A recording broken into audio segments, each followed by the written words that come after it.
La cuarta lección en este estudio sobre la victoria en las pruebas es la victoria por reaccionar debidamente a las pruebas. La manera en que nosotros reaccionamos es importante cuando tenemos pruebas. Vamos a tener pruebas en la vida, pero usted puede ser victorioso en medio de las pruebas. ¿Lo cree? La Biblia dice en Romanos capítulo 8, versículos 35 al 37, ¿quién nos separará del amor de Cristo? ¿Tribulación, o angustia, o persecución, o hambre, o desnudez, o peligro, o espada? Como está escrito, por causa de ti somos muertos todo el tiempo, somos contados como ovejas de matadero.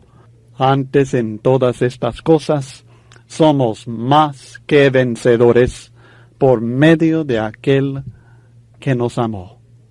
Sí, nosotros tendremos pruebas, tendremos aflicciones, tendremos tribulación, angustia, persecución, quizá hambre, desnudez, peligro, espada. La muerte misma vendrá a cada uno de nosotros.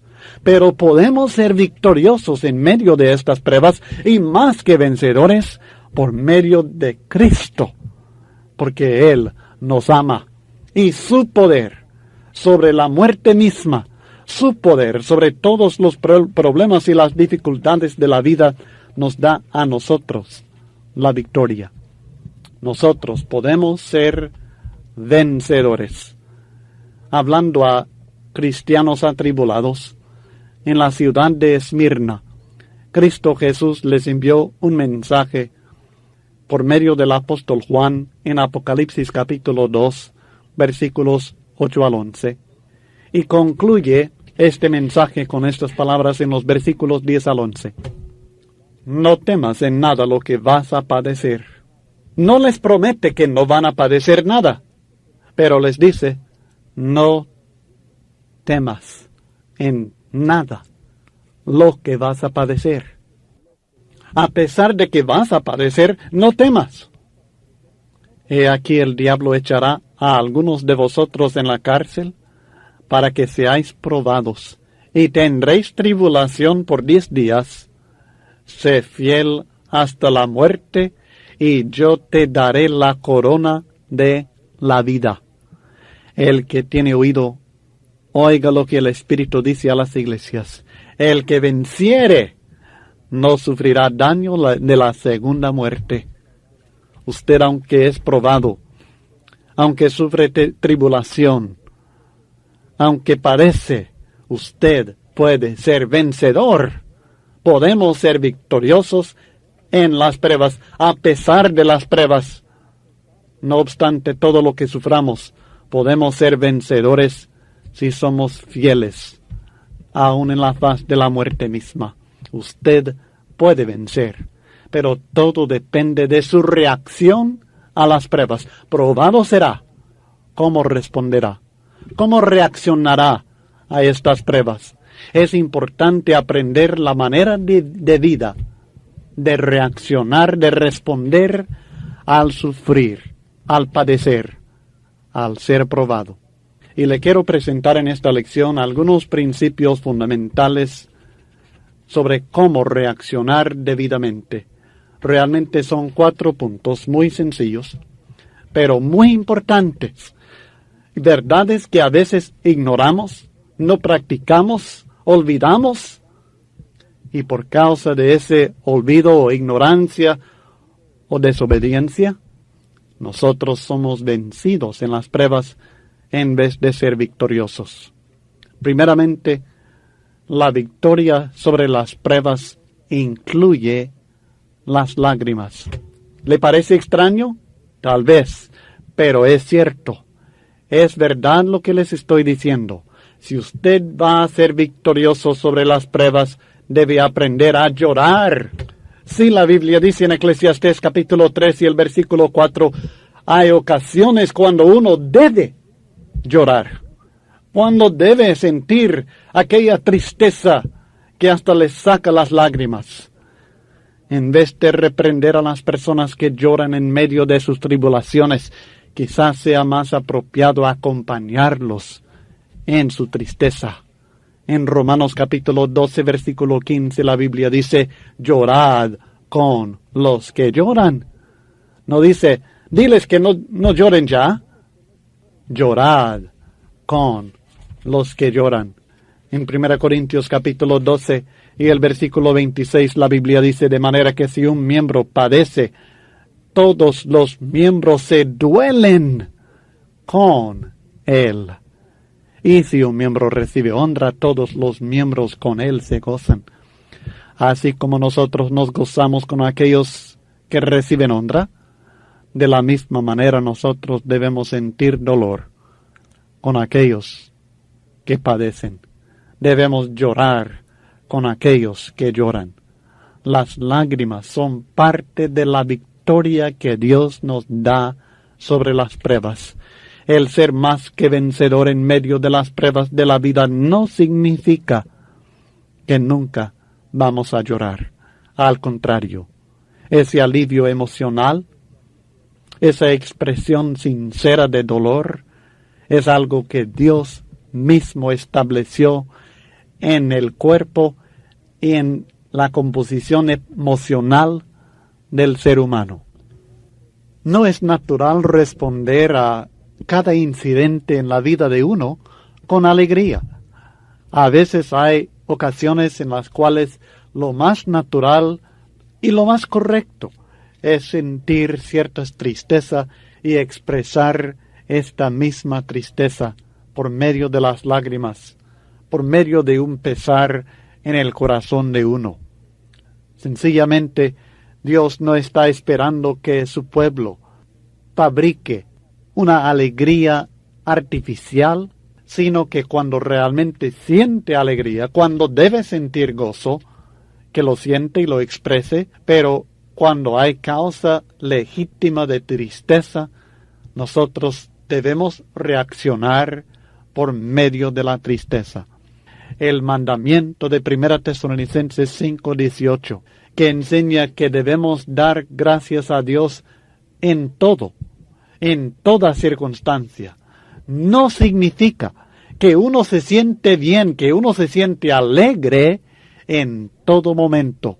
No, el cristiano a veces se siente triste. Y parte de la victoria que nosotros podemos lograr sobre las pruebas de la vida, las aflicciones que nosotros suframos, incluye las lágrimas. Jesucristo es nuestro ejemplo supremo, aún en este aspecto de la vida. Recordará en Juan capítulo 11, en los versículos 33 al 36, cuando murió su amigo íntimo, el amigo llamado Lázaro, y cuando vio también lo que estaban sufriendo las hermanas de Lázaro y los demás que estaban presentes. La Biblia dice en Juan capítulo 11, versículos 33 al 36, Jesús entonces, al verla llorando, y a los judíos que la acompañaban también llorando, se estremeció en espíritu y se conmovió, y dijo, ¿dónde le pusiste? Le dijeron, Señor, ven y ve. Jesús lloró. Dijeron entonces los judíos, mirad cómo le amaba. Cristo Jesús derramó lágrimas en esta ocasión. Él no estaba saltando y gritando aleluya a Dios. No perdió su fe en Dios. No dejó de sentir el gozo debido cuando había causa de gozo, pero también en este momento cuando hubo causa de tristeza. Cristo Jesús, el perfecto Hijo de Dios, hombre y Dios, sintió esa tristeza y expresó esa tristeza en las lágrimas que derramó llorando. Si Jesucristo, el Hijo de Dios, lloró en esta ocasión, ¿por qué no vamos a llorar nosotros al sentir legítima tristeza en nuestra vida? Cuando Cristo se estuvo preparando para su propia muerte y el sufrimiento que Él padeció por cada uno de nosotros, la Biblia enseña en Hebreos capítulo 5, versículos 7 y 8.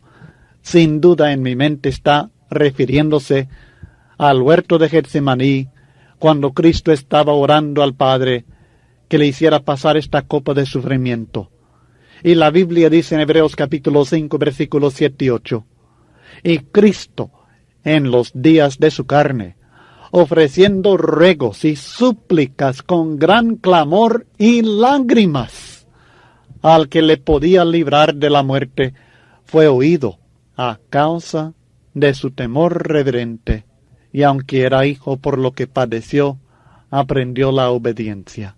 La Biblia aquí enseña claramente que en aquella noche, cuando Cristo se estaba preparando para morir por nosotros, que Él tanto deseaba evitar aquel sufrimiento, tanto deseaba que hubiera otra manera de salvarnos a nosotros, que derramó lágrimas por la aflicción del momento. Si Cristo Jesús sintió tristeza y expresó esta tristeza en lágrimas derramadas en ocasiones como estas, y Él fue victorioso sobre estas pruebas, sobre la muerte de su amigo Lázaro y sobre el sufrimiento de la cruz. Cristo Jesús fue victorioso, ganó la victoria en las pruebas de su vida. Pero esta victoria incluyó que llorara, que expresara legítimamente tristeza profunda que sentía en su corazón. No es correcto reprender a las personas que lloran en medio de las tribulaciones. Más apropiado es que nosotros les acompañemos en su tristeza. Más apropiado es que nosotros sigamos el ejemplo de los amigos de aquel hombre sufrido llamado Job, que la Biblia presenta en Job capítulo 2, versículos 11 al 13, de esta manera. Y 3 amigos de Job, Elifaz temanita, Bildad suita y Sofar naamatita, luego que oyeron todo este mal que le había sobrevenido, vinieron cada uno de su lugar, porque habían convenido en venir juntos para condolerse de él y para consolarle.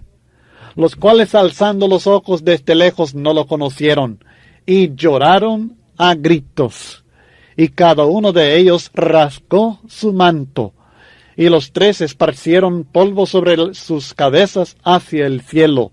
Así se sentaron con él en tierra por 7 días y 7 noches, y ninguno le hablaba palabra, porque veían que su dolor era muy grande. Sintieron con él el dolor, a tal grado que en vez de decirle a Job, Job, ¿por qué estás llorando? Job, ¿por qué te sientes triste? Anímate, Job. En vez de esto lloraron con él, se sentaron con él por 7 días y 7 noches sin decirle palabra. La victoria sobre las pruebas incluye las lágrimas. Esta es reacción de vida a las aflicciones de la vida. No que sea constante, no que sea continua, pero que es una reacción de vida, la tristeza.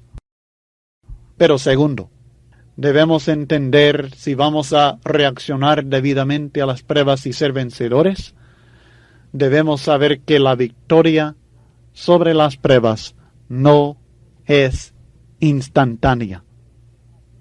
No es asunto de un momento, sino que los problemas de la vida deben superarse poco a poco.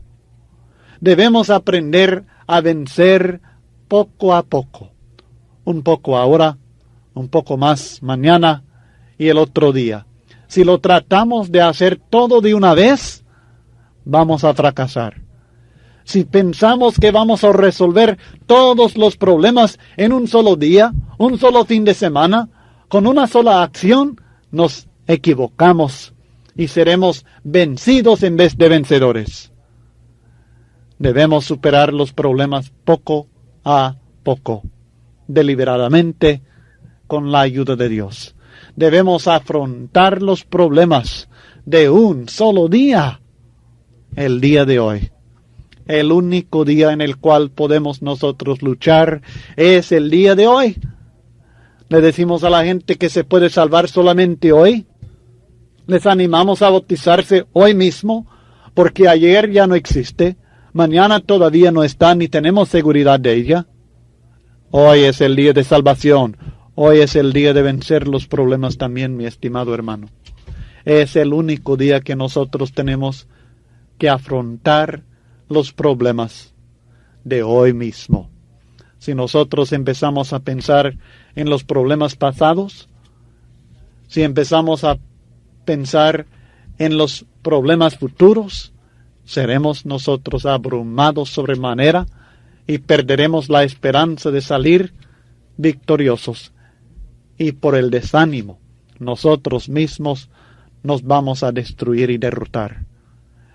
Pero si nosotros comprendemos que no debemos afanarnos, como dice Cristo en Mateo 6:34, así que no os afanéis por el día de mañana, porque el día de mañana traerá su afán. Basta a cada día su propio mal. Es el pan nuestro de cada día el que debemos pedir a Dios. El pan nuestro de cada día, dánoslo hoy. Mateo 6, versículo 11. Si nosotros estamos preocupados por el pan de mañana, por resolver los problemas de mañana, cuando mañana todavía no está, estamos luchando por algo que no podemos lograr. Y seremos nosotros destruidos en nuestros esfuerzos. Hay que aprender a afrontar los problemas de un solo día, el día de hoy. Esta es la reacción debida a las pruebas. El alcohólico que quiere vencer su vicio que se convierte aún en enfermedad, no una enfermedad contagiosa, pero una enfermedad causada por el pecado de uno mismo. Pero el alcohólico que desea vencer este vicio, lo tiene que hacer hoy. Un solo día, el día de hoy. Mañana es otro día. Si empieza a pensar que no podrá tomar jamás por un año, no logra el año. Tiene que decidir que con la ayuda de Dios no tomará bebida alcohólica el día de hoy. Y lo mismo es cierto con todo pecado que se ha vuelto hábito en la vida de uno. Si uno piensa en dejar ese hábito para siempre, no lo logra hacer. Lo mismo es cierto en cuanto a las tareas escolares. En alguna universidad le dan tantas tareas. Si uno piensa qué es lo que tiene que hacer todo el trabajo de aquí a terminar los 4, 8 años de estudios, nunca lo logra. Pero si sencillamente termina lo que le corresponde el día de hoy, y mañana el día de hoy, y el otro día el mismo día de hoy, entonces cumple con todo. Debemos afrontar así los problemas de la vida, los problemas del día de hoy mismo. Hay que aprender a apreciar las oportunidades, las bendiciones y aún las pruebas de hoy, el día que el Señor ha hecho. En Salmos 118 y el versículo 24, el salmista expresa una verdad que debe ser modelo para la vida de cada siervo de Dios, cada individuo que quiere ser victorioso más que vencedor en Cristo Jesús. El texto dice, Salmos 118, versículo 24, este es el día que hizo Jehová, nos gozaremos y alegraremos en él. Debemos aprender a ver en el día de hoy algo que el Señor ha creado. El Señor me ha dado a mí hoy, este día. Mañana, quién sabe. Ayer ya pasó. Pero el día de hoy, el Señor lo ha creado. Y lo ha creado con oportunidades, con bendiciones y con pruebas a veces. A veces con pruebas tremendas, a veces con más pruebas que bendiciones, parece. Aunque nunca es así. Pero así lo miramos nosotros a veces, porque solamente estamos viendo los problemas. Pero aún los días que nosotros vemos con tantos problemas, con tantas aflicciones, con tantas pruebas, debemos saber que este día también Jehová Dios lo ha hecho. Tan ciertamente como hizo el día de más bendición de la vida, también hizo el día de mayor pruebas en la vida de uno. Y en este día el Señor me quiere bendecir, me quiere ayudar, me quiere fortalecer, me quiere acompañar y quiere que yo sea más que vencedor en Cristo Jesús. Hoy, este día, venga lo que venga. Y debo aprender a apreciar esto, saber que Dios ha hecho el día. Por tanto, este es el día que hizo Jehová. Nos gozaremos y alegraremos en él. No estoy diciendo, como ya lo he explicado, que en todo lo que nos suceda que nosotros sintamos alegría. No, pero por cada día que Dios nos da, debemos nosotros alegrarnos y encontrar el gozo que existe para aquel día y glorificar a Dios en lo que sea que nos venga en determinado día, el día de hoy. La victoria sobre las pruebas no es instantánea. Y por este motivo hay que tener paciencia para permitir que nuestro Señor desarrolle su plan para nosotros completamente. Nosotros vemos un día de tinieblas, de problemas, de pruebas.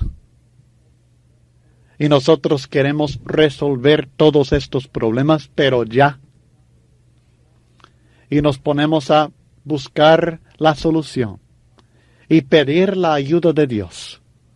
Y nosotros pasamos otro día, una semana, 2 semanas, un mes, y no vemos nosotros que el Señor esté resolviendo el problema. Y perdemos la paciencia. Y pensamos que Dios no responde. Pero ojalá que nosotros pudiéramos recordar, por tantos años estuvo Dios esperando y trabajando para traer al Cristo a este mundo.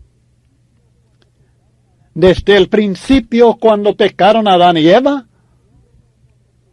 Dios prometió que aquella simiente vendría para aplastar a Satanás. Y luego por miles, literalmente miles de años, estuvo obrando Dios para que llegara el momento más apropiado y al fin en el cumplimiento de los tiempos vino el Hijo de Dios. Dios nunca olvidó su promesa, nunca dejó de trabajar para cumplir aquella promesa. Para aquellas generaciones que pasaron y otras que pasaron y otras que pasaron esperando y esperando. Sin duda, muchos de ellos también dijeron, Dios ya no cumplió lo que dijo. Si nosotros pudiéramos recordar aquello, creo que nos ayudaría a tener más paciencia y saber que Dios, si lo ha prometido, lo cumple, y que Dios ha prometido seguramente. En Romanos capítulo 8 y el versículo 28, el apóstol Pablo expresa esta confianza y sabemos, no pensamos, no esperamos, no es un ojalá, sabemos que a los que aman a Dios, todas las cosas les ayudan a bien. No dice que les ayudan a bien ahorita, no dice que nosotros vemos la bendición desde ya, pero sí les ayudan a bien. Esto es a los que conforme a su propósito son llamados. Tengamos paciencia. Esta victoria no es del momento. Tengamos paciencia para permitir que nuestro Señor, que está trabajando en nuestra vida y que está obrando en todo para que todas las cosas nos ayuden a bien, para que Él pueda cumplir su plan, desarrollarlo completamente, para bendecirnos conforme a su voluntad. Es importante reaccionar debidamente a las pruebas para tener la victoria que deseamos en medio de las tribulaciones de la vida. Y es importante entender que la victoria sobre las pruebas incluye las lágrimas, que la victoria sobre las pruebas no es instantánea. Pero el tercer punto en esta lección creo que es el más importante de toda la reacción que nosotros damos a las pruebas. Y es que nosotros, para lograr la victoria sobre las pruebas, cuando vienen a nosotros, debemos tomar en cuenta a los demás. Vamos a considerar varios puntos bajo este concepto de tomar en cuenta a otras personas cuando a nosotros nos vienen las pruebas. En primer lugar, hay que permitir que otras personas le ayuden a llevar su carga. La Biblia enseña claramente en Eclesiastés capítulo 4 versículos 9 al 12 que mejores son dos que uno. Es decir, que nosotros necesitamos comprender la fuerza que hay en dos personas, en otra persona que nos ayude a nosotros y nosotros cuando ayudamos a otro. La Biblia dice en el texto citado, Eclesiastés 4, 9 al 12, mejores son dos que uno, porque tienen mejor paga de su trabajo. Porque si cayeren, el uno levantará a su compañero. Pero ay del solo, que cuando cayere no habrá segundo que lo levante. También si dos durmieren juntos, se calentarán mutuamente, mas ¿cómo se calentará uno solo? Y si alguno prevaleciere contra uno, dos le resistirán, y cordón de 3 dobleces no se rompe pronto. Aquí la Biblia está tomando de la vida práctica, la vida cotidiana, algunos ejemplos para enseñarnos algo muy sabio, algo muy real, y es la fuerza de dos individuos unidos en un solo propósito.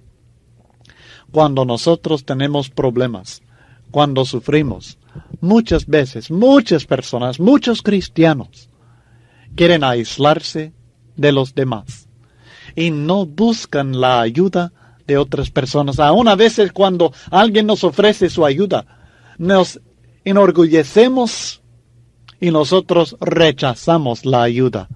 No porque no la necesitemos, sino porque no queremos reconocer, no queremos confesar al otro que realmente le necesitamos. Pero para tener la victoria sobre las pruebas, hay que tomar en cuenta a los demás en este sentido de permitir que nos ayuden a llevar la carga, recordando que si son 2 o 3 o 4 o 5 que nos ayudan a nosotros, tendremos mayor fuerza, mayor capacidad de soportar y de superar cualquier dificultad. Necesitamos recordar que somos una familia. Y en la familia de Dios, nosotros estamos unidos por medio de la sangre de Cristo Jesús. Y esta unidad debe causar que nosotros estemos dispuestos a ayudarnos unos a otros y a recibir ayuda unos de otros.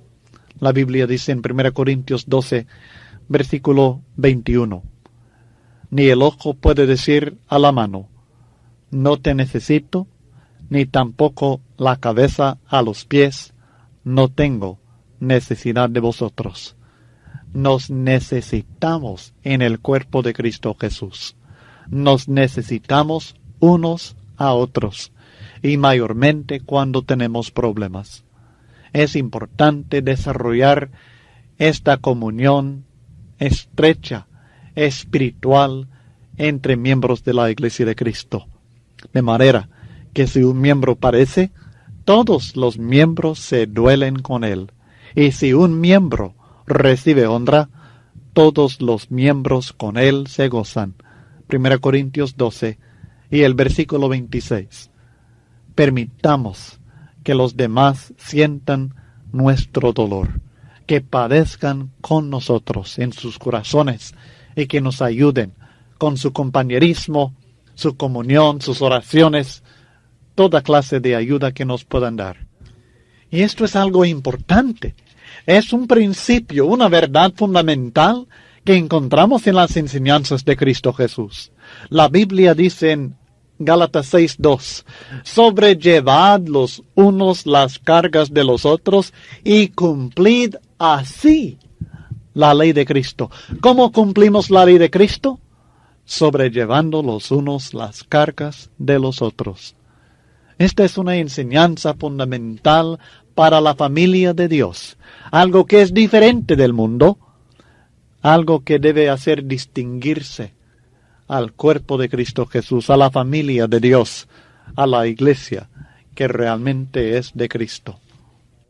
Debemos alentarnos unos a otros, aun con palabras de Dios. Como dice Pablo en 1 Tesalonicenses 4:18, hablando con referencia a la venida de Cristo, la resurrección de los muertos, y luego él dice, por tanto, alentaos los unos a los otros con estas palabras. No seamos orgullosos, hermanos, recibamos la ayuda de nuestros hermanos.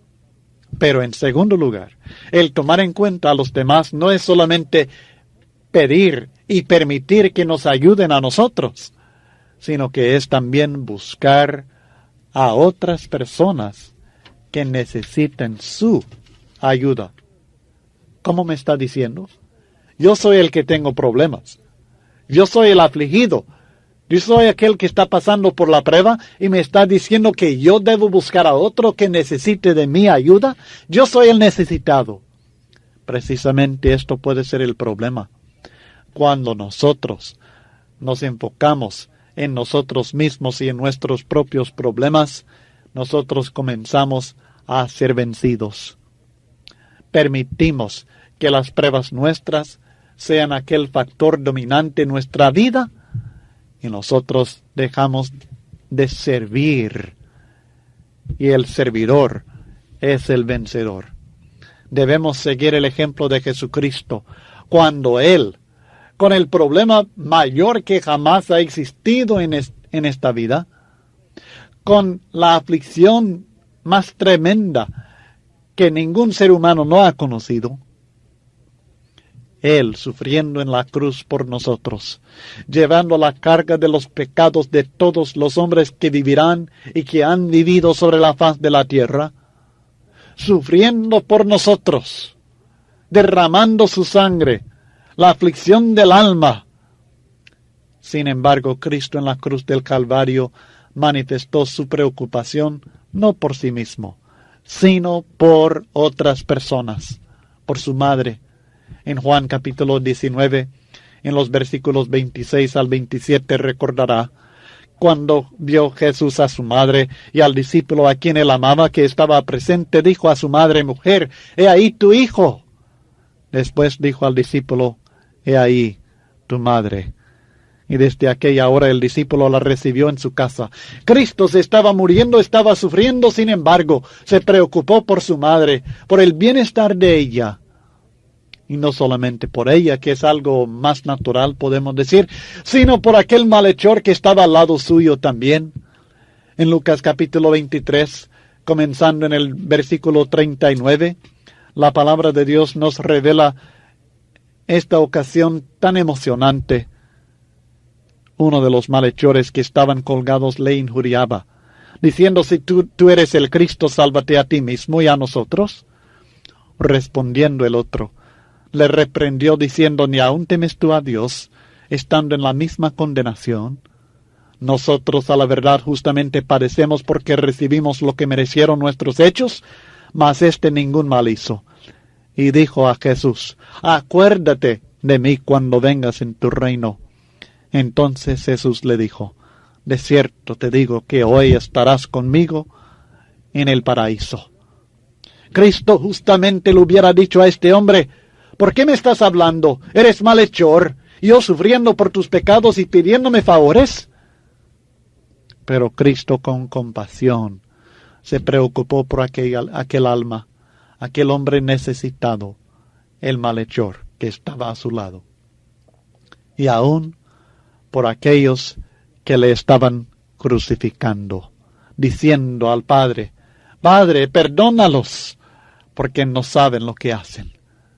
Cristo pudo sufrir y vencer obediente al sufrimiento de la cruz, porque se fijó no en sí mismo, sino en los demás, en su madre, en el malhechor, en aquellos que le crucificaban, y aun, mi estimado hermano, en usted y en mí.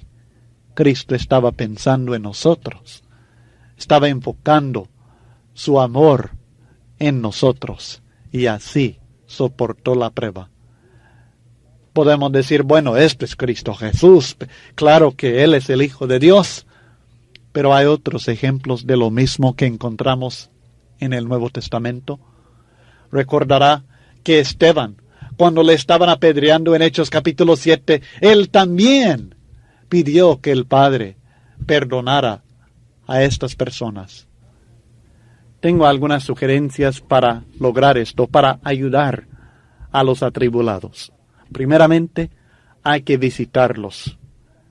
Nosotros tenemos que ir en busca de las personas atribuladas, de nuestros hermanos que se sienten afligidos, que se sienten decaídos. Debemos nosotros ir a buscarlos personalmente, llegar a su casa y estar con ellos, físicamente con ellos y espiritualmente en comunión con ellos. No hay sustituto para las visitas.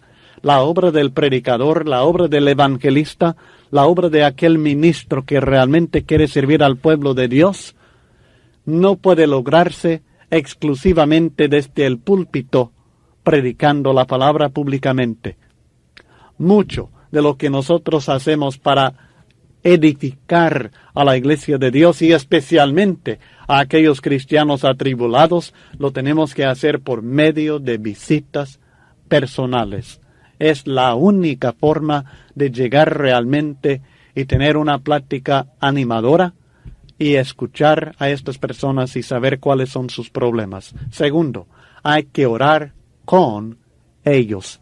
No solamente por ellos, aunque definitivamente en nuestra casa debemos orar por ellos. En nuestros momentos que nosotros apartamos en el día para otras personas, debemos orar por estos atribulados. Pero también debemos orar con ellos. Hay pocas actividades que pueden dar el ánimo a un cristiano que se encuentre bajo pruebas tremendas, como el escuchar a otro hermano orar por él. Orar con ellos es esencial.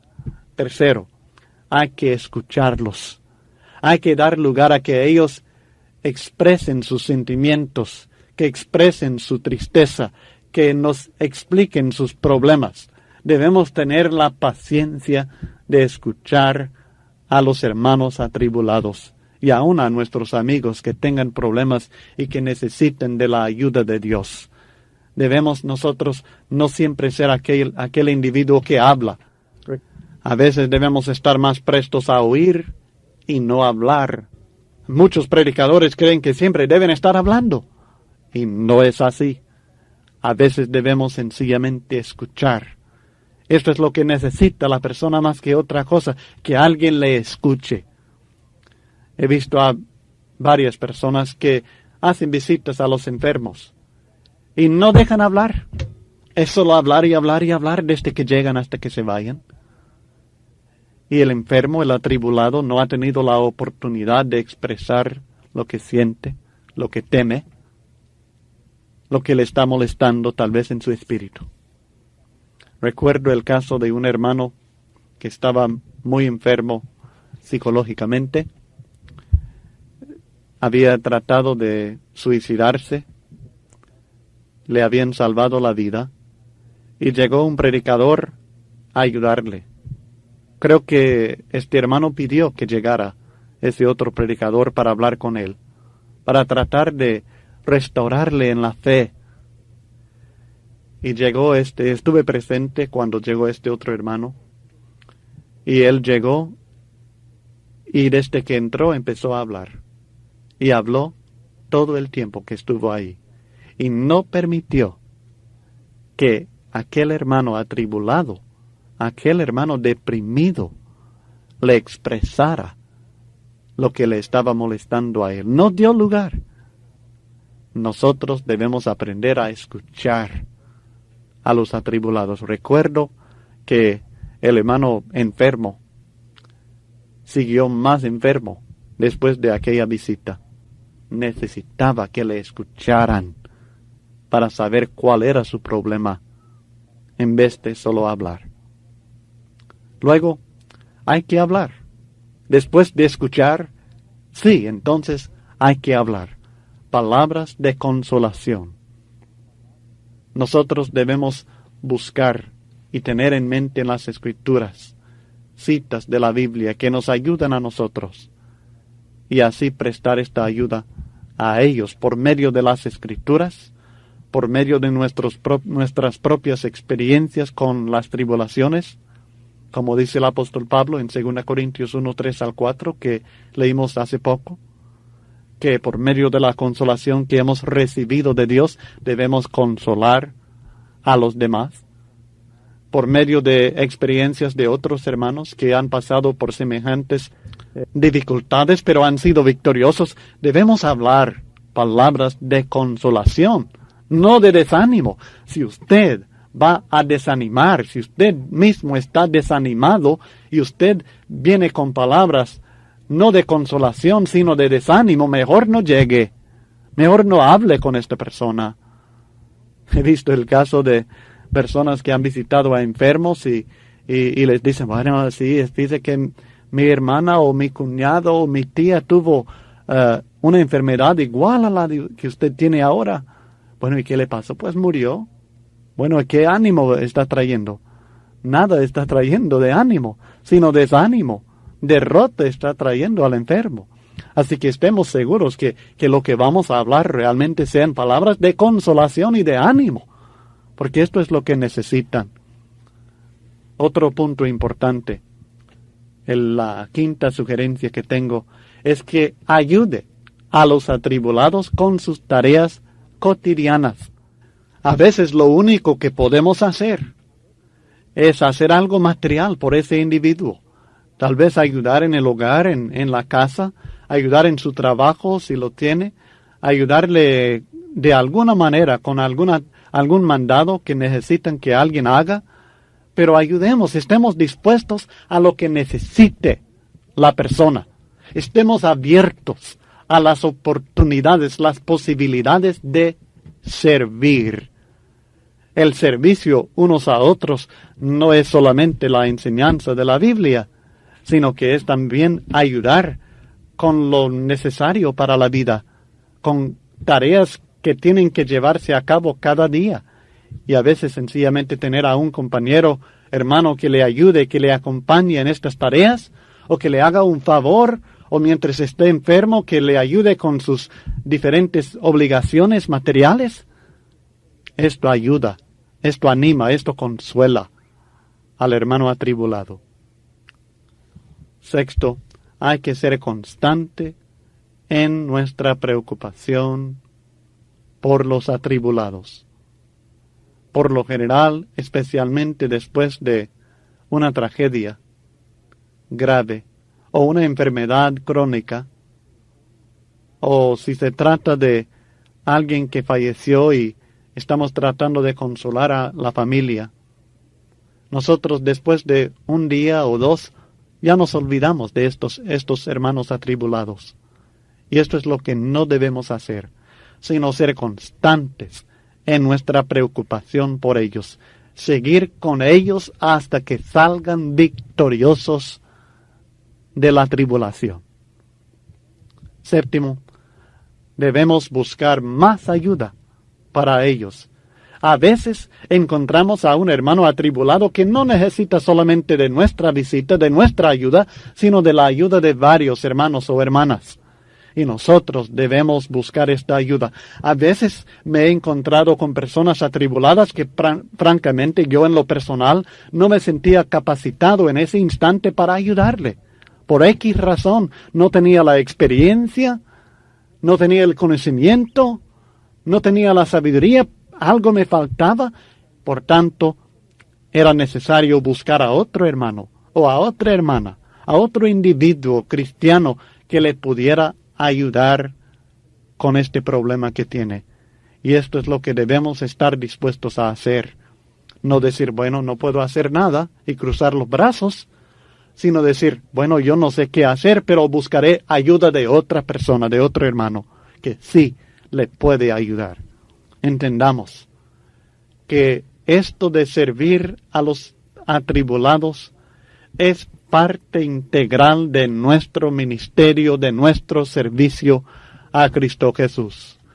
Cuando Cristo viene otra vez y todas las naciones del mundo se encuentren congregadas delante del trono de Cristo Jesús para ser juzgados, parte de la base de este juicio será nuestra reacción a los atribulados. Será como nosotros hemos reaccionado a aquellos que tienen hambre o sed, o los que son forasteros, o desnudos, o enfermos, o en la cárcel. Porque tuve hambre, dice Cristo, y me diste de comer. Tuve sed, y me diste de beber. Fui forastero, y me recogiste. Estuve desnudo, y me cubriste, enfermo, y me visitaste en la cárcel, y viniste a mí. Entonces los justos le responderán diciendo, Señor, ¿cuándo te vimos hambriento y te sustentamos, o sediento y te dimos de beber? ¿Y cuándo te vimos forastero y te recogimos, o desnudo y te cubrimos? ¿O cuándo te vimos enfermo o en la cárcel y venimos a ti?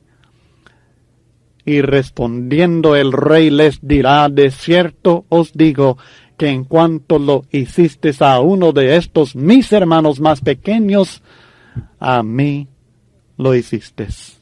Y en esta base dice, venid benditos de mi Padre, heredad del reino, preparado para vosotros desde la fundación del mundo.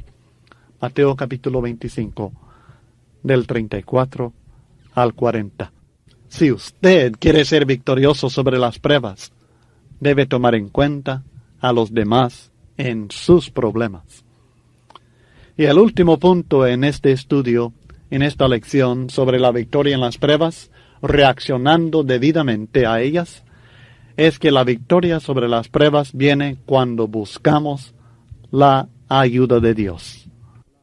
Estudiamos bastante sobre esto en la lección sobre la preparación para las pruebas, y este es el momento cuando debemos poner en práctica aquello para lo cual nos hemos preparado por los medios estudiados en aquella lección. Busquemos la ayuda de Dios, y hay solamente dos fuentes de esta ayuda divina, la oración y la palabra de Dios. Pero estos dos medios son poderosos y eficaces para aquel cristiano que realmente desea ser victorioso sobre las pruebas. La ayuda de Dios, alzando los ojos al Señor, encontrará la ayuda que necesita. Esta es la confianza que el salmista expresa varias veces en los salmos. Esta es la confianza que muchos de nosotros, a través de las pruebas y a través de buscar a Dios y encontrar su ayuda segura, esta es la confianza que hemos logrado en Él. Salmo 121, versículos 1 al 8. Quiero compartirlo con usted, todo el Salmo, porque es tan maravilloso. Alzaré mis ojos a los montes. ¿De dónde vendrá mi socorro? Mi socorro viene de Jehová, que hizo los cielos y la tierra. No dará tu pie al resbaladero, ni se dormirá el que te guarda. He aquí no se adormecerá ni dormirá el que guarda a Israel. Jehová es tu guardador, Jehová es tu sombra a tu mano derecha. El sol no te fatigará de día ni la luna de noche. Jehová te guardará de todo mal. Él guardará tu alma. Jehová guardará tu salida y tu entrada, desde ahora y para siempre. Cuando nosotros acudimos al Señor, cuando alzamos los ojos a Dios, nosotros no nos sentiremos defraudados, porque Él satisface nuestras necesidades. Nosotros no podemos ser victoriosos sobre las pruebas sin buscar y recibir con toda seguridad la ayuda de Dios. Busquemos la ayuda de Dios en medio de las pruebas. No seamos como muchas personas que al tener problemas le dan la espalda a Dios porque creen que Él les ha abandonado. Busquemos a Dios. Alcemos los ojos a los montes, al Señor, para que Él nos ayude, para que Él nos dé el socorro que necesitamos. ¿Quiere ser victorioso sobre las pruebas? Reaccione debidamente. ¿Cuál va a ser su reacción en el momento de la tribulación? No tenga pena de llorar por causa de sus penas. Esto es un alivio emocional que Dios mismo ha establecido para el ser humano. No espere una victoria rápida tampoco ni instantánea, sino que tenga paciencia. Permita que Dios obre en su tiempo y su manera. Confiemos en Dios. El día de hoy es suficiente el mal que tenemos. Confiemos en Dios para que Él provea lo necesario para hoy, este día. Y no se olvide de los demás. Punto sumamente importante en la victoria, en nuestra reacción a las dificultades de la vida, es no solo pensar en nosotros mismos, sino pensar en los demás y servir a los demás, aun cuando nosotros nos encontramos atribulados. Y finalmente, no se olvide de Dios. Busque su ayuda y usted será victorioso en las pruebas. Con esto concluimos la cuarta lección en la victoria en las pruebas, la victoria por reaccionar debidamente a las pruebas.